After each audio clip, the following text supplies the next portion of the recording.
Hi, and welcome to our Flying Adventures. It's all about the journey. I know this is a little bit late since it is into the new year, but let's take a look at 2023, a quick review of my flight time. Not a lot of hours this year. Hope to do better next year or this year. And we'll take a quick peek, some of the trips we took, and we'll go over things by the numbers. All right, here we go. All right, let's take a quick look at the numbers for the year for 2023.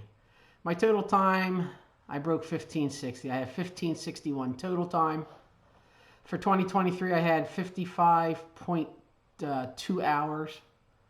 Cross country time was 42, and a total of 3 hours IMC.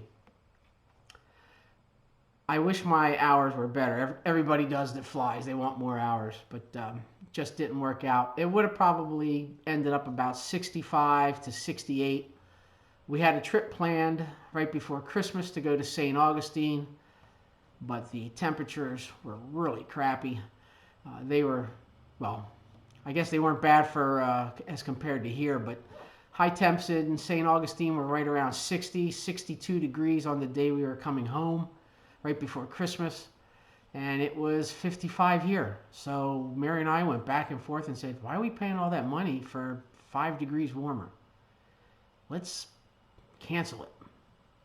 And I was looking at the weather, and the Monday storm that came up the coast was really bad, and we wouldn't have got out until about maybe noonish, 1 o'clock, say 12:30. We'll compromise, 12:30.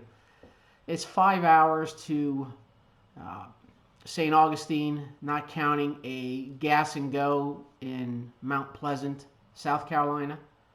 And I think this trip we were actually going to go to Grand Strand, a 2.5 hour leg to Grand Strand, and 2.5 hours down to St. Augustine. So throw another half hour. You're looking getting in there just before dark, not counting any issues you might have with traffic or reroutes or anything else. And it does get busy once you pass through Jacksonville to get down into all the beach towns in Florida. So I didn't want to get there and turn into a pumpkin since I'm not night current, which I haven't been since November 2013. I just don't like to drive at night, and I don't like to fly at night. My biggest reason for not flying at night is, God forbid something happens, you just can't find a good place to put it down in the dark. So I take that off the board, and I don't have to worry about that. And besides, at 66 years old, I'm very happy to fly 2-3 hour legs, maybe 2-3.5 hour legs, and that's all my flying for one day. I don't need to go much more than that with all my metal parts and crap. It just hurts after a while. Anyway, so those are my numbers. Let's take a quick look at some of the trips that we took. In March, we went down to Vero Beach. We love it there. We're still looking for a winter condo there. Hopefully we can find something. We had an absolute blast. We went down to Charleston. Typically, I fuel at Mount Pleasant, South Carolina. You can see it right there.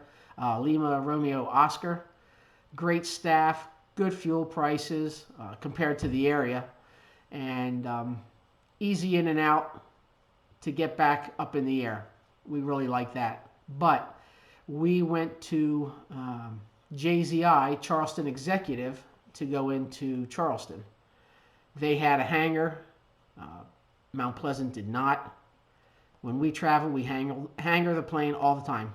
I don't care what the weather is. We hangar it just in case a rogue storm comes through. Our plane's always protected. She's always hangared at home, so we hangar it when we're on the road. And so that's why we went to JZI. Although the fuel was higher, service was excellent. We really enjoyed ourselves, and we really enjoyed the Charleston trip. And you'll see my flight journal blog post listed. You can go check out all these trips if you like, and see our pictures and what went on. We had a good time. In November, we decided to go to Alpha Victor Lima. You see that right there? Kind of stands off on its own. In North Carolina, we went to Asheville. And We wanted to see the Biltmore Mansion, or the Biltmore Estate. It's been on our bucket list for Mary and I, so we headed down, had a great time. We were only down there for an overnight. We flew down Monday, came home Wednesday. Uh, we spent the whole day at Biltmore.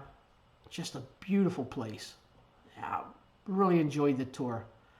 I wish we could have walked more of the grounds, but we were pretty busy most of the day. The food was excellent everywhere that we stopped. Uh, a couple people have asked, would you go down there again to see more of the grounds? Probably not. We saw just about everything. One of the things that we really enjoyed was, since we didn't want to go all the way up to the third floor and just see some of the staff's quarters, I told Mary, I said, I'm not doing all the steps. I'm okay. I've seen plenty.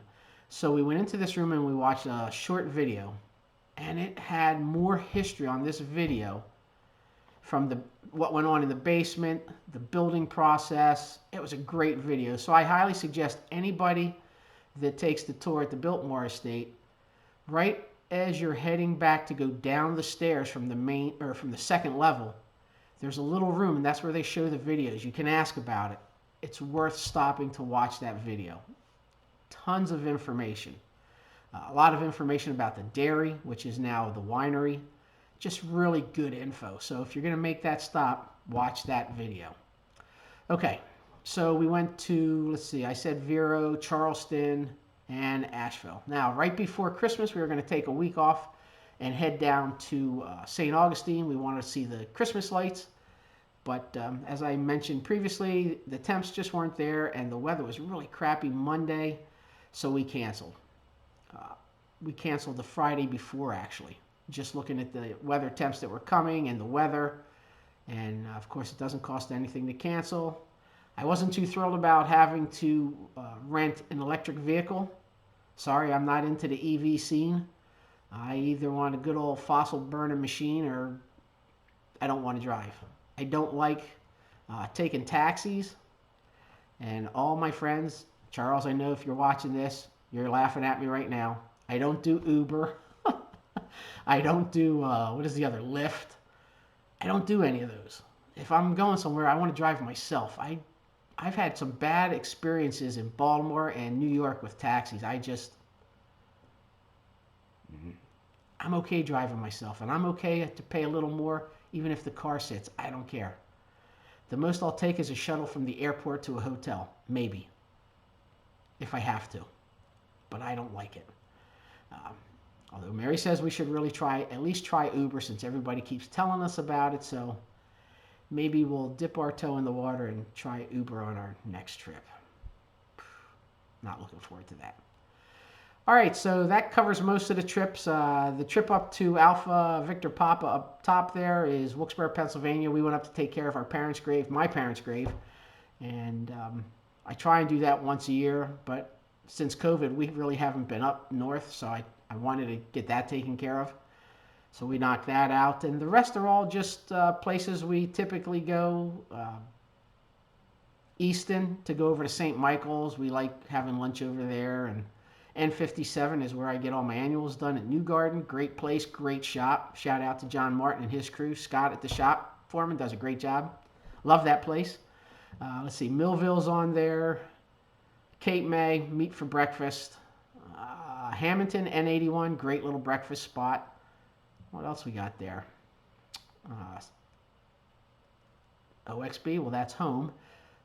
MFV, which is into Accomack. It's a short flight, 30 minutes. They have a great courtesy vehicle. We go over into the town of Onancock, and we wanted to go to a little place called Janet's Cafe. They have since closed.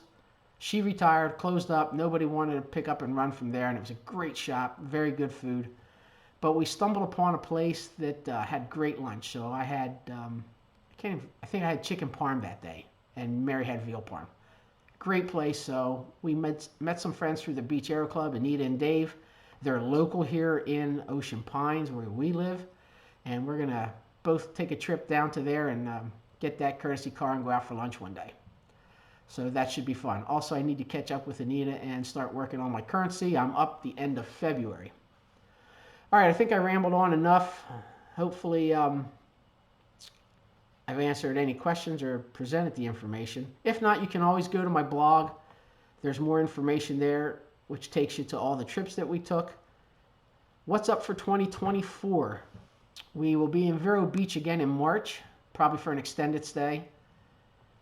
If we stay long enough, we might fly down to the Keys for a couple days while we're there. We are looking at the Bahamas this year, making that hop. It'll probably be in the fall of 2024. Let's see, maybe in the spring we head back to Waco. We want to see all the updates there and see the new hotel. And we're going to couple that with a stay in Galveston. We want to go down, check out the beach there. And there's another HG TV show that we follow, Restoring Galveston. We want to see some of those properties. So that'll be fun.